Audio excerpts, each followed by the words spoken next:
Okay, Dr. Adesua, thank you so much for your opening comment. Now, we're returning to the studio to talk more on this issue as you've talked about drawing an engagement line. Now, we're witnessing a transformative shift in global power dynamics now. How can Nigeria BRICS partnership be viewed and understood within the global, broader context of evolving global influence competition?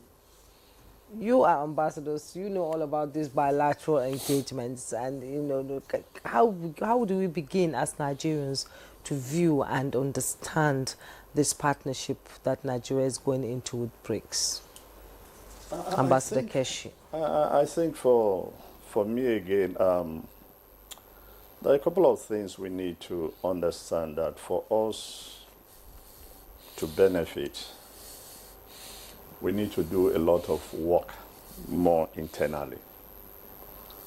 Because if you join these organizations more out of your ego and the fact that you probably feel ignored in the early 2020s and so on, and now you want to be a partner or you want to be a full member, you must also be sure of what you are bringing to the table. When you look at the economies of the current members of BRICS or those who want to join, within the African context today, continent today, we are the fourth largest economy.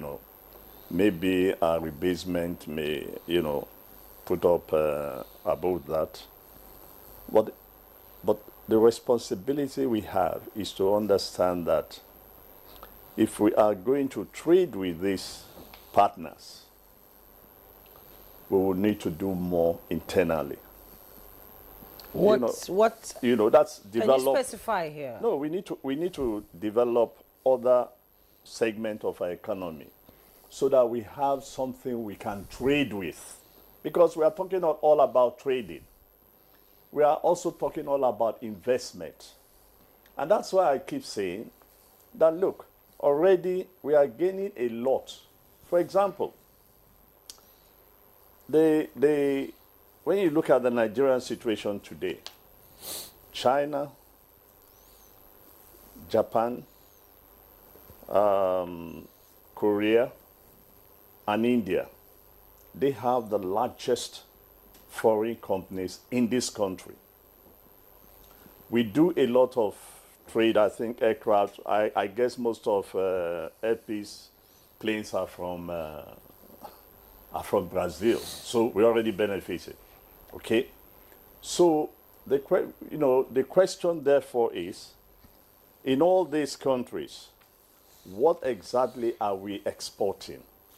And what is the volume of our export?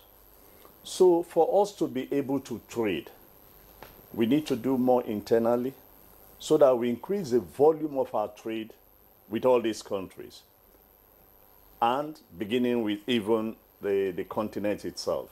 When you look at South Africa, as she pointed out, when you look at South Africa's economy, South Africa is trading virtually on everything. I mean, you remember there was a time there were about 20 or 50 something South African companies in Nigeria until, our economy went south.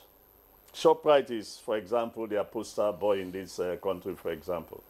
So these are the things DSTV, that we need. Yes, DSTV, MTN. MTN. So these are the things we need to begin to do. That it is not a question of just joining. It's not a question of living in an illusion that, our investment, people will come and invest. Where are the investors coming from, by the way? Let me make this point, which I make all the time. Nigeria is a very important country within the global system. Yes. It is generally recognized. But we have to do a lot more for people to respect that, to be able to deal with us. And we do not have to go begging to be member of any organization or get excited just because I call it our ego. If we care about our ego, let's do more at home so that every aspect, including culture, including sports, that we are tops. You know, look, I'm not a fan and I don't like Trump's policy. But when you go back and look at what's going on in America, when I was growing up and in school in this country, and I'm sure many of my generation can remember, when you take every indices of development in the world, America was number one. Today, in one of the areas where America was number one for more than 20, 30 years, education, America is about number 15 or number 16. So if the man is complaining that America is losing its top positions in the world, you can understand why. And that's the way we should feel. It's not enough to say we are important. It's not enough to say that we have a population of 200 people. What are we doing with that population? It's an asset itself. How are we building that population? These are the issues. So when you develop your own economy, you have peace, you have a strong military, you can engage the world in from a very strong position and from an assertive position as well. That's my, what I keep believing that. I'm not saying don't join, but you must also have a very concrete reason why not only you are joining, but what you are going to offer. Because it's not a one-way traffic. As we are looking for investment, these other countries are also looking for investment. Now, we will lose more if they begin to trade with us, and you look at the balance of trade, they are gaining more, and we are not gaining at all. And these are things that, so in joining, we should also, I like the word the lady used, strategic engagement. Yes, rather than strategic engagement, we should begin to do some strategic thinking of how the government is doing its best today to see whether the economy can be transformed.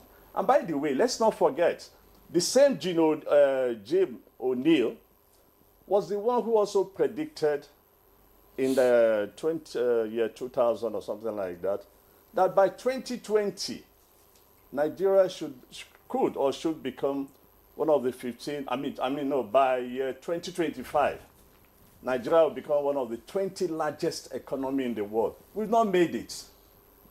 And I think that should worry us as well. Do you also agree with her on the engagement plan, drawing an engagement plan with Brexit? No. Part BRICS? of the engagement plan is not drawing with, with BRICS. It's BRICS. The engagement plan is do some strategic thinking of how do we wrap up this economy virtually in all sectors so that we have things that we can export.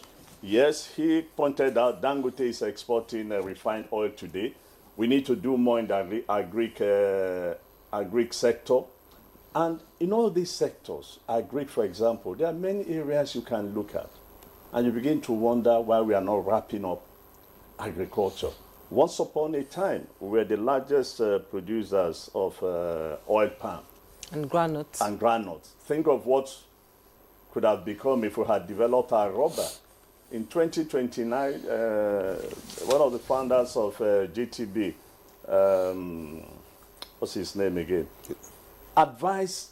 Is it Fola Adeola? Fola Adeola in Washington at a meeting advised Edo State that they could become the rubber capital of the world. All they need to do is plant, and investors will come and build up, factories that will produce byproducts from, rubber. That was in 1999. Do we have them today? No. So we have possibility for rubber, but we are not producing. I don't know how much is our rubber export. So it now becomes, what are you exporting to these countries? Or is it going to be one way? They'll be exporting everything to us.